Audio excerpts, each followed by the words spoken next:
अस्सलाम वालेकुम students, welcome to कोर्सेटिक्स। आज हम आईसीटी में नंबर सिस्टम के थर्ड मॉड्यूल को डिस्कस करने जा रहे हैं और ये थर्ड मॉड्यूल के अंदर हमारे पास टॉपिक हमारा क्या था, बाइनरी टू हेक्साडेसिमल। पिछली क्लास में हमने बाइनरी टू ऑक्टल कन्वर्जन पढ़ी थी और उनकी दो एग्जांपल्स हमने देखी थी, एक पॉइंट वाली वैल्यू के साथ और एक विदाउट पॉइंट वाली वैल्यू के साथ। आज हमारा टॉपिक है बाइनरी टू हेक्साडेसिमल कन्वर्जन और इसमें हमारे पास जो एग्जांपल मौजूद है वो विदाउट पॉइंट वैल्यू है और ये प्रॉब्लम भी हम बेसिकली सॉल्व करेंगे किससे, एक टेबल के थ्रू, राइट। हेक्साडेसिमल का एक अलग टेबल है और ऑक्टल नंबर सिस्टम का एक अलग टेबल है। एक बात याद रखें, देखें आपके पास जो ऑक्टल नंबर सिस्टम है, अगर आपने ऑक्टल में किसी एक नंबर को रिप्रेजेंट करना है तो एक नंबर को रिप्रेजेंट करने के लिए ऑक्टल में आपको एटलीस्ट 3 बिट्स रिक्वायर्ड है मिनिमम, ठीक है। इसी तरह हेक्साडेसिमल में अगर आपने किसी एक नंबर को या एक बिट को रिप्रेजेंट करना है तो आपको मिनिमम 4 बिट्स रिक्वायर्ड है। लेट्स से अगर आप 0 को रिप्रेजेंट करना चाह रहे हैं तो आपको मिनिमम बिट्स कितने रिक्वायर्ड है हेक्साडेसिमल में, हेक्साडेसिमल नंबर सिस्टम में आपको 4 बिट्स रिक्वायर्ड होंगे, राइट। तो इसमें ऑक्टल की तरह ही कन्वर्जन है, लेकिन ऑक्टल में आपने 3 बिट्स को फॉलो किया था, इसमें आपने 4 के बिट्स को फॉलो कर रहा है। तो सबसे पहले ये टेबल मैं आपको थोड़ा सा क्लियर कर दूं, उसके बाद हम इस प्रॉब्लम की तरफ चलते हैं। देखिए अब मैंने 0 को रिप्रेजेंट करना है तो 8 का बिट भी ऑफ रखा। अच्छा देखिए आपके पास बेसिकली जो हेक्साडेसिमल है इसमें टोटल कितनी वैल्यूज है, 0 से 15 तक, यानी कि 0 से F तक, राइट। तो ये टोटल कितनी है, 16 वैल्यूज है। तो आप इसे टोटल काउंट कर लें तो ये आपके पास टोटल 16 वैल्यूज होंगी। देखें 0 1 2 3 4 5 6 ये तमाम तरह आप वैल्यूज को काउंट करें तो ये यहां तक 1 से F तक आपको 15 वैल्यूज मिलेंगी और एक 0 को कर लें तो आपके पास टोटल कितनी वैल्यूज हो गई, 16 वैल्यूज हो गई, राइट। और देखें आप इन बिट्स को प्लस कर लें तब भी आपके पास ये रिजल्ट आएगा। ये कौन सा रिजल्ट आएगा, 15 का। 8 + 4 आपके पास क्या आता है, 12 + 2 से आपके पास आएगा 14 एंड 14 + 1 से आपके पास आएगा 15, राइट। तो इन बिट्स को हम आसानी से रिप्रेजेंट कर सकते हैं। एक सेकंड देख लें, यहाँ पे 0 को अगर आपने रिप्रेजेंट करना है तो तमाम बिट्स ऑब्वियसली ऑफ होंगे।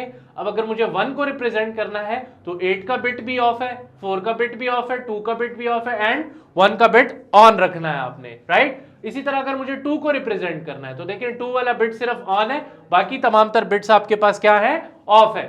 अगर 3 को रिप्रेजेंट करना है तो देखिए 3 तो आपके पास चार्ट में नहीं है तो इसको आपने कैसे रिप्रेजेंट करना है, 8 का बिट ऑफ, 4 का बिट ऑफ और 2 + 1 के कॉम्बिनेशन से आपके पास क्या आ रहा है, 3 आ रहा है, राइट। तो आपने 2 के बिट को ऑन रखना है और 1 के बिट को ऑन रखना है, राइट। इसी तरह ये तमाम तर चीजें आपको क्लियर हो जाएंगी। एक बात याद रखिए, आपके पास जो ये A है ये 10 11 12 13 14 और 15, ठीक है। ये तमाम तर नंबर्स हैं, ठीक है, लेकिन इनको अल्फाबेटिकल ऑर्डर में रिप्रेजेंट किया जाता है। मैंने आपको बताया भी था कि ये अल्फाबेटिकल ऑर्डर में हम क्यों रिप्रेजेंट करते हैं, ताकि अगर एक नंबर के अंदर लेट से आपने ऐसे एक नंबर लिखा है 10859 तो आपको ये पता नहीं चलेगा कि ये नंबर 10 है या 10 है, राइट। तो इस 10 की या 2 डिजिट्स की यूनिक रिप्रेजेंटेशन के लिए इसको A से रिप्रेजेंट किया जाता है। अगर लेट से यहाँ पे सिंपल A लिखा है तो फिर तो हम श्योर हैं, कंफर्म है कि यहाँ पे 10 है इसकी वैल्यू, लेकिन अगर यहाँ पे 10 लिखा है तो आप नहीं पहचान सकेंगे कि 10 है या 10 है, राइट। आई होप सो आपको ये टेबल भी क्लियर हो गया होगा और ये अल्फाबेटिकल रिप्रेजेंटेशन भी क्लियर हो गई होगी। अब हम डिस्कस करने जा रहे हैं इन वैल्यू की कन्वर्जन्स को, कि हमारे पास एक बाइनरी नंबर गिवन है और हमने उसको कन्वर्ट करना है किसमें, हेक्साडेसिमल के अंदर। तो आप लोग मुझे बताएं कि एक नंबर को अगर एक नॉर्मल नंबर है और उसको मुझे रिप्रेजेंट करना है हेक्साडेसिमल में तो मुझे कितने मिनिमम बिट्स रिक्वायर्ड है, 4 बिट्स रिक्वायर्ड है। तो आपने इसमें भी क्या करना है, 4 बिट्स बना लेने हैं, राइट। कैसे, देखिए मैं इसको सॉल्व करता हूं यहां पे। अच्छा इस वैल्यू को मैं दोबारा एक दफा नीचे लिख रहा हूं, 1 0 1 0 1 1 1 1, ठीक है, एंड 0 0 0 0, राइट। और अब आपने क्या करना है, बिट्स बनाने शुरू करने, कहां से, इस साइड से, ठीक है। देखिए 4 का बिट बनाना है, एक मैंने ये बिट बना लिया, राइट। उसके बाद एक 4 का मैंने ये बिट बना लिया, ठीक है। अच्छा देखिए एक बात याद रखिए, इसको आप प्रॉपर्ली ज्वाइन किया करें ताकि कंफ्यूजन ना हो आपको, ठीक है। अब देखिए अब तो मेरे पास यहाँ पे 3 नंबर्स रह गए और मुझे कितने में रिप्रेजेंट करना है, 4 में रिप्रेजेंट करना है। तो आपने क्या करना है, इसके साथ एक 0 इस बिट को मुकम्मल करने के लिए लगा देना है, राइट। तो अब आपके पास ये 4 का हो गया तो आप इसको भी 4 पे रिप्रेजेंट कर सकते हैं, राइट। अब आप इन वैल्यूज को इस टेबल में देखें, जो जो वैल्यू आपके पास आ रही है वो सिंपल इसकी कन्वर्जन है। कैसे देखें, अब अगर आप देखें ना 0 0 0 1 तो ये किसकी बाइनरी है? ये आपके पास 8 की बाइनरी है, तो आप यहां क्या लिख दें? 8 लिखते हैं, राइट। इसी तरह 0 1 1 1 ये आपके पास किसकी बाइनरी है? देखो 7 की बाइनरी है, ठीक है। तो यहां से आपने क्या लिख देना है? 7। सिमिलरली अगर आपके पास 0 1 0 1 है, देखें 0 1 0 1 आपके पास किसकी बाइनरी है? 5 की, तो आपने यहां पे क्या लिख देना है? 5। तो ये आपके पास सिंपली क्या कन्वर्जन हो गई? 578 कन्वर्ट हो गया किसमें? हेक्साडेसिमल के अंदर, यानी कि बेस 16 के अंदर। फॉर एग्जांपल आप लेट सपोज करें कि अगर यहां पे आपके पास 10 आ जाता, तो अगर आप देखें इधर ऐसे लिख देते 10, ठीक है, और आप इसकी कन्वर्जन ऐसे लिखते 1078, ठीक है। तो आप मुझे बताएं कि अगर आप यहां 10 लिखते, तो अब ये देखिए एक नंबर में मैं रिप्रेजेंट कर रहा हूं, तो क्या आपको पता चल रहा है कि ये 10 है या 10 है?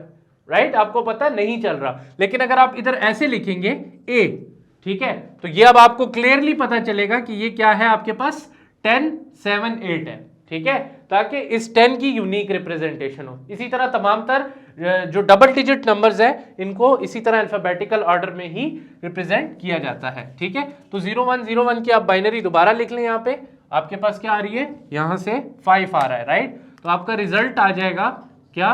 आपको इसका रिजल्ट मिल जाएगा क्या? 578। तो ये जो नंबर है ये बेस 2 का था और ये कन्वर्ट हो गया हेक्साडेसिमल में, राइट। आई होप सो आपको ये क्लास पसंद आई होगी। इंशाल्लाह नेक्स्ट क्लास में हम इसी मॉड्यूल को डिस्कस करेंगे, लेकिन एक पॉइंट वाली वैल्यू के साथ। तो इंशाल्लाह नेक्स्ट क्लास में मुलाकात करते हैं, तब तक के लिए स्टे ट्यून्ड। अल्लाह हाफिज।